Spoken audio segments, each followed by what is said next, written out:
What's going on, everybody? Hope everyone is having a fantastic Saturday. My name is Kyle, and you are joining the Slate, a Gridiron Ratings production. Go ahead and give us a follow on social media at Gridiron Ratings on Twitter and on YouTube, and at Fantasy Reserve to follow myself. Today, we're going to be going over some of the player prop bets over here on Thrive Fantasy for their $20, $50,000 guarantee play over on their app.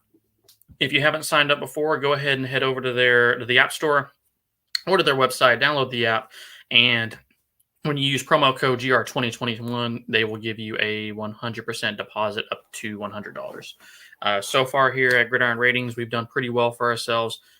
Continuing up the win streak, I feel like one of these weeks we're really going to hit the first place $10,000 prize, and so continue hanging out with us every Saturday, and I will also post some of these to my Twitter Sunday morning.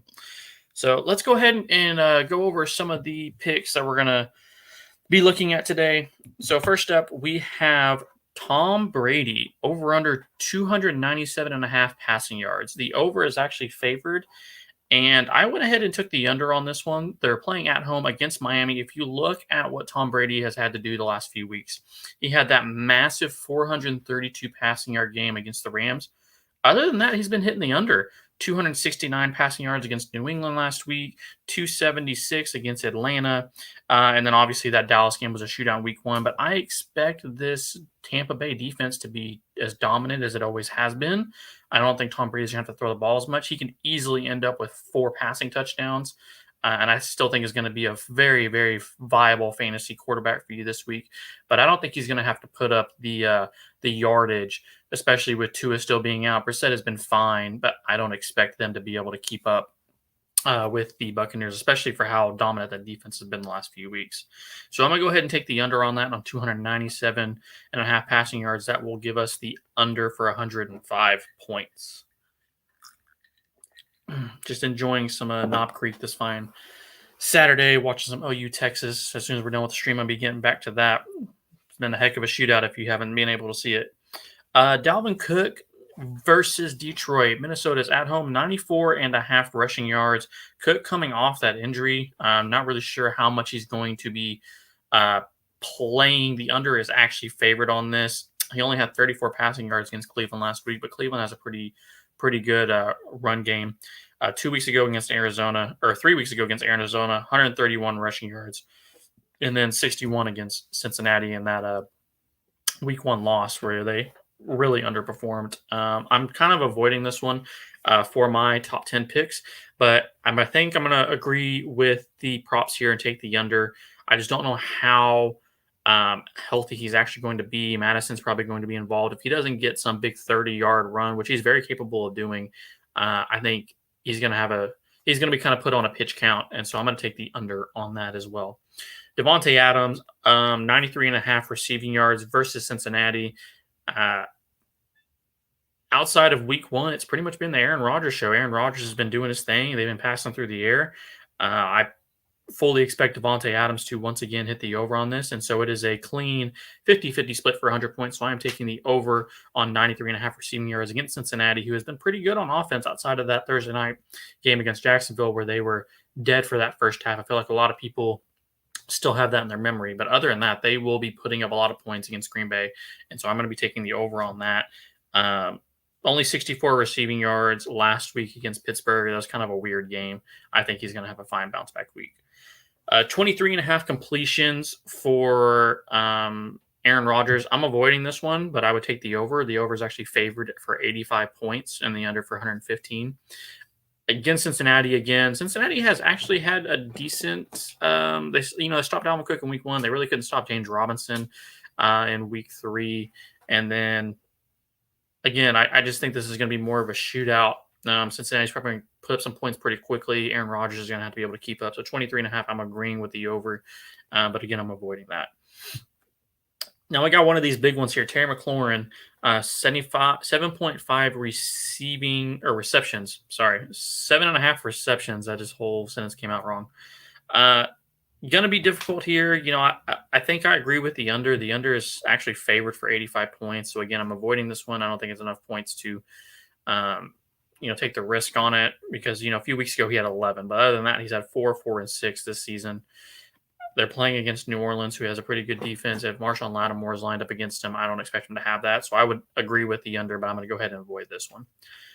One that I'm taking a big swing on this week is Trevor Lawrence. They're at home versus the Titans. 1.5 passing touchdowns. So far in his career, they've shown to be able to throw the ball quite a bit, and he hasn't had 2 passing touchdowns yet in his career. And so I think he's going to get it this week against Tennessee, whose passing or defense as a whole has been awful, but I think their passing defense can be exploited.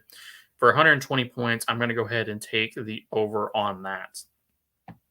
One that I'm avoiding here has been Roethlisberger, half an interception against Denver. The over is favored for only 75 points. I believe he's probably going to throw an interception. He has not been playing very well as of recent, and so for 75 points, I'm not going to be taking that against Denver. Christian McCaffrey, I'm going to wait. I might change some of mine that I'm getting here towards the end. Christian McCaffrey, half a rushing touchdown at home versus Philadelphia. If he's going to be a little limited this week, I will actually take the under for 120 points.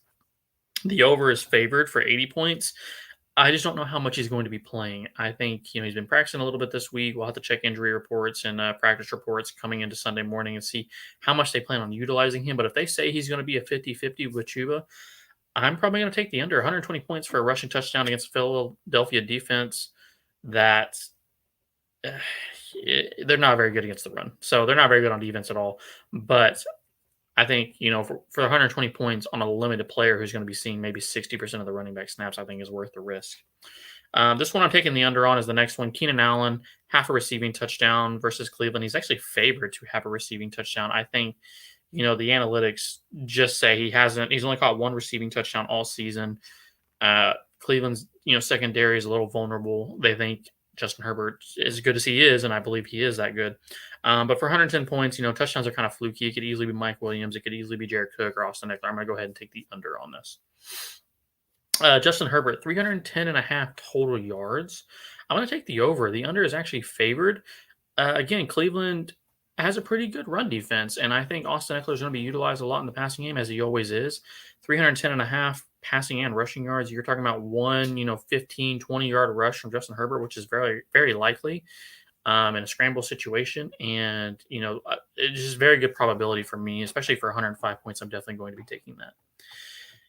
The next one, Nick Chubb, 95.5 rushing and receiving yards. Is a 50-50 split at 100 apiece. I'm going to take the under versus the Chargers, who have a pretty solid defense. Baker Mayfield's been hurt. So I don't, he has that torn labrum in his left non-throwing shoulder. I don't expect him to get any passing work, but Kareem Hunt has been utilized a lot. And while I think this running game is going to have to be utilized for this team to win, I think the Chargers are just going to be putting up too many points. They're going to have to throw. I don't think Nick Chubb's going to be used at all in the fourth quarter. I expect them to be behind. So I'm going to go ahead and take the under for 100 points. Darren Waller, 75.5 receiving yards versus Chicago. I'm taking the under, which is not favored. It's 110 points for the under. We've only seen him pass that once this year, and that was that big week 1 game for 105 yards. Other than that, he's at 65, 54, and 50. I expect him to easily have, 6, 7, 8 receptions and maybe even a touchdown. But defense are going to be focused in on him until Henry Ruggs and Brian Edwards and Hunter Renfrow truly prove, which they have improved, but truly prove that they're going to be legitimate threats. I'm just going to take the under here. I think they're spreading the ball around a lot more. Kenyon Drake or, Josh Jacobs being back and being involved. I think I can feel confident taking the under for the extra points. DeAndre Hopkins, 7.5 receptions versus San Francisco. They are at home. I'm avoiding this one. If I had to pick one, I'd probably take the under. He's only passed that none this entire year. Seems like a pretty safe 90 points to take the under, but I'm just going to avoid that for something a little more close to that 100-point mark to try to get first. Another one I'm avoiding, 2.5 total passing touchdowns and interceptions for Dak Prescott. The over is actually favored. If you think Pollard and Zeke are going to be involved quite a bit, I would go ahead and take the under. And I'm actually considering taking the under on this because he's only surpassed, 3 total touchdowns every single game this season, except for 1. So, but, it's one of those things where he can't. They're putting up a lot of points, but Zeke's being involved quite a bit, and so is Tony Pollard. I I'm avoiding it because I'm going to be taking this next one for 85 points. That is half a rushing or receiving touchdown from Zeke against the Giants. I think that is a slam dunk. I fully expect him to have at least one touchdown this week, especially if you're giving that receiving element to them where he can be on the 10-yard line, kind of hit a flat route and take it in the end zone. I'm going to take the easy 85 points. Carla Murray versus San Francisco, 255.5 total passing yards. The over is favored for 80 points. I'm avoiding this one because I think he probably will hit the over, especially with Trey Lance making his start this week. I think they're going to be nothing's really slowed them down, and nothing has really stopped them from throwing the ball a ton and trying to put up as many points as possible. So, again, I'm just going to be avoiding that one. Saquon Barkley, 58.5 rushing yards. I think we're finally at the point where we can confidently start Barkley in all of your lineups and in DFS and feel pretty good about him. The over-under is a 50-50 split for 100 points against Dallas. I'm going to take the over. They released Jalen Smith this week, who's just been a very solid rotational back for them, especially in the run. And I think they're going to want to get Barkley involved. So I'll take the over on that. Patrick Mahomes, 27.5 completions versus Buffalo. I'm taking the over. They're going to throw the ball a lot. I don't really expect Buffalo to be slowed down by this Kansas City defense. It's 115 points for the over, so the under is actually favored.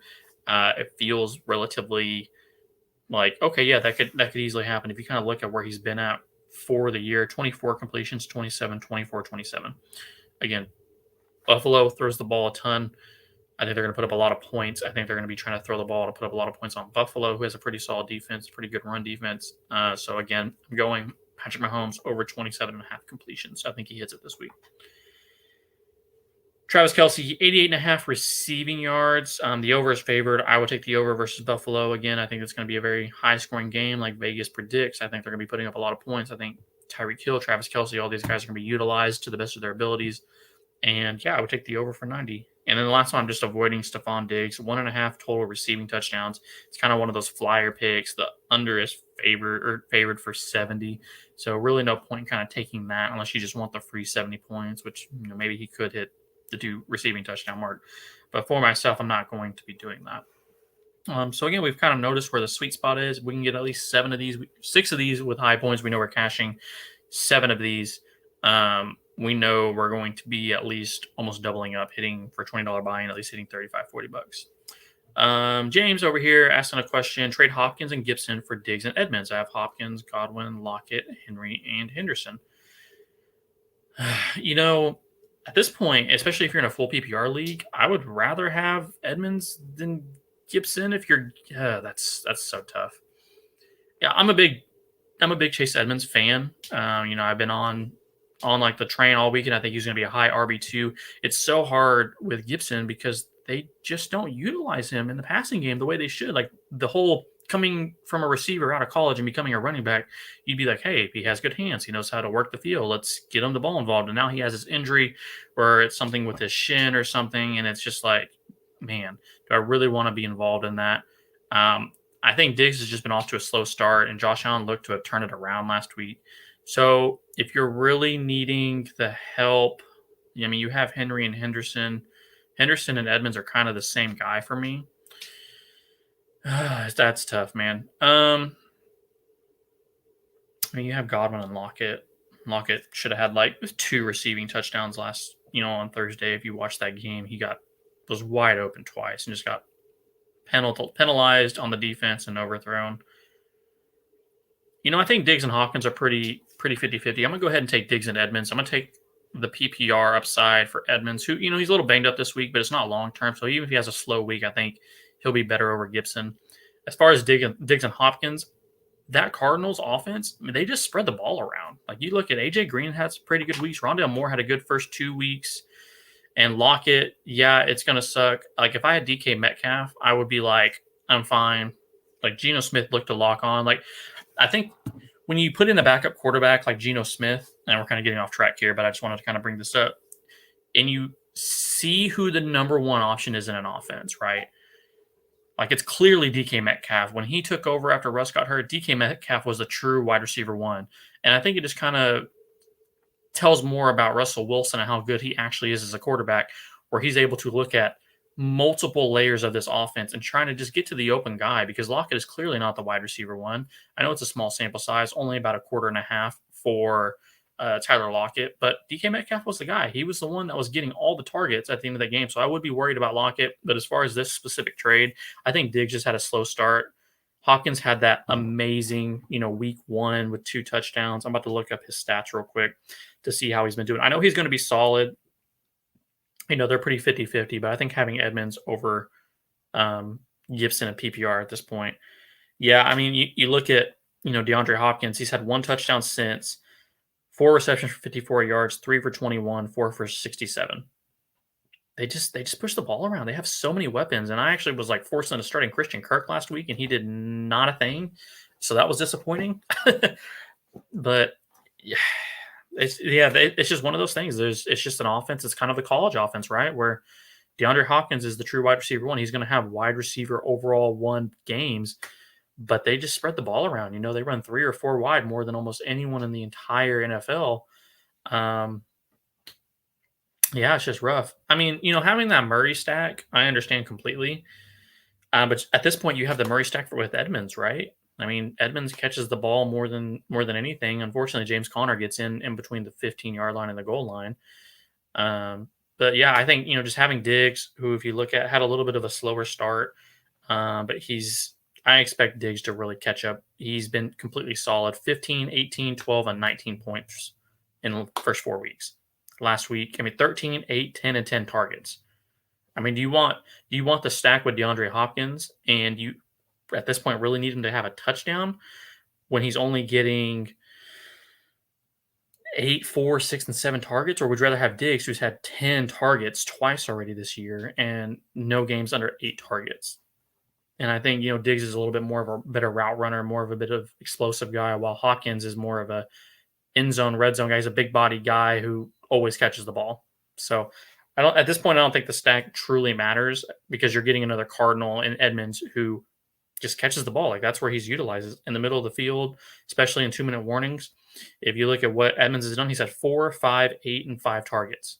So every time he catches the ball, which is a lot, he's catching it just as many times as DeAndre Hopkins and maybe not getting the yards and has a little bit less touchdown opportunity through the air, but he's getting the catches. So hopefully I can help you out, James. Yeah, like I said, that's tough, especially having Lockett. But like I said, Henry and Henderson's that PPR back. If you're in a full PPR, I think I would just go with Edmonds over Gibson because if it was Ryan Fitzpatrick, more touchdowns, but opportunities. So before I leave, I'm going to go ahead and kind of give you my my DraftKings lineup of the week. It's something I've been playing with. I have been trying to put the Patriots defense against Houston as much as I can. They are priced at $4,900, which is very, very expensive. But I'm trying to put them in my lineup wherever I can. So I went ahead and wrote it out with the Patriots defense. Jalen Hurts at quarterback versus Philadelphia. He's been utilizing his legs a lot, but he's still getting yards through the air. If you look at like his last 2 weeks, 387 and 326 passing yards, 2 touchdowns. Just put him in your lineup. He's still priced at $7,000, which is relatively good for the other quarterbacks because you have Kyler, Tom Brady, and Aaron Rodgers above him. And so I think he has as good a point as any to put up that kind of game-breaking fantasy points. Joey says, need 1 wide receiver and 1 flex. I got Marvin Jones Jr., Tyler Boyd, Cortland Sutton, and Laviska Shenault. Or should I start Edmonds at flex if he plays? I think you have to start Tyler Boyd. I guess Higgins is coming back this week, so I guess that makes it a little more difficult. If you're asking me who to start over like Marvin Jones and Laviska, I know Marvin Jones has been like very solid for the first few weeks. I'm kind of like I think it's starting to transition over to where with DJ Chark out, Laviska is going to be getting some more of those deep shots. And I think we're going to be transitioning for him, like truly becoming the wide receiver 1 in this offense. Because if you look at what happened last week, where Marvin Jones only had 3 targets, and then you look at Laviska, who is utilized a lot at the line of scrimmage. And so that kind of sucks that he's not getting those like downfield throws with his athleticism. But he's getting you look at like his game logs throughout the season. He's getting 10, 7, 4, and 7 targets. They're just using him at the line of scrimmage as like a running back, basically out on the edge. So I would start Laviska for sure. If Edmonds is like a full clear and they're like, yeah, he's good to go ahead and start Edmonds. If not, I lean Tyler Boyd. I think that he's just been kind of like established in this offense. Even with T. Higgins coming back, I think they're kind of like, okay, like, look, we forgot how good Tyler Boyd was. We have Jamar Chase, this new toy that's like, being our a fifth overall pick, and he's been playing good. And then like T. Higgins was like our true guy last year, but I think Tyler Boyd's a very safe option. So if you're really just needing a solid matchup, I would go Laviska, Tyler Boyd. Edmonds, if he's playing, I would start him over Tyler Boyd, and then Cortland Sutton and then Marvin Jones at the end. Because again, I think we're transitioning from Marvin Jones being the true wide receiver one in this offense to Laviska going to get an extra 2 or 3 targets now that Chark is out. So again, hopefully that answers your questions, and good luck to you this week. Going back to our lineup here that I got, I went ahead for my running backs. I'm going Zeke and James Robinson this week. If I can give the stack, James Robinson has been utilized a ton. I've been liking it a lot. He's been utilized a little bit more in the passing game. And Carlos Hyde was basically a zero non-factor last week against the Bengals. They're playing Tennessee, who, as I mentioned before, awful defense. Can't stop anybody. They're going to be utilizing James Robinson a lot. I know I took the over on like 1.5 passing touchdowns for Trevor Lawrence, but that could easily be with a James Robinson touchdown. I think he's going to get a ton of yards and at least a touchdown on his own. Zeke has just been fed every single week since week 1. I think they figured out like, hey, he's still good. He's got juice. We're paying him a ton of money. Let's utilize him. Tony Pollard is going to be in there to spell him out. It's going to keep him fresh, which is exactly what you want. It's against the Giants defense. I lost Blake Martinez last week to an ACL tear. He was the true middle linebacker and kind of the captain of this defense. With him being out, I'm starting Zeke in my lineups. Coming over here to wide receiver, I went ahead with Tyler Boyd, actually, since talking about him. Even with T. Higgins in, I think against Green Bay, they're going to be passing a lot. Green Bay's got a pretty decent, solid front seven. With Joe Mixon kind of being like 50-50 in the game, I think they're going to be passing a ton. I think another Tyler Boyd game is going to come. Henry Ruggs against Chicago, which is part of the reason I took the under on Darren Waller.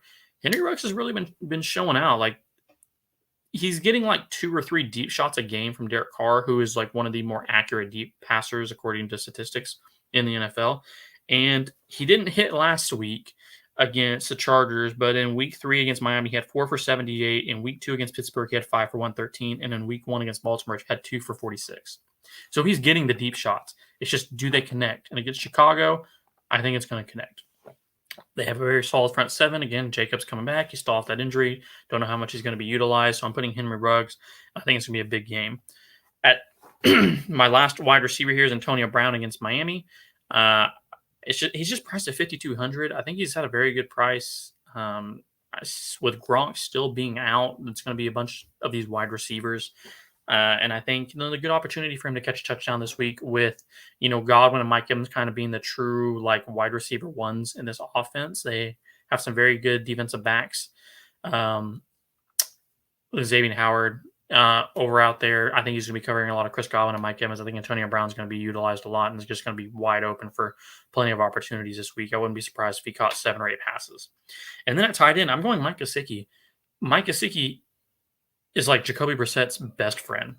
With Tua, it wasn't there. The last 2 weeks, we're looking at 12 and 6 targets, and he had a touchdown last week on 5 receptions for 57 yards against a Tampa Bay offense that's going to be putting that the defense that stops the run.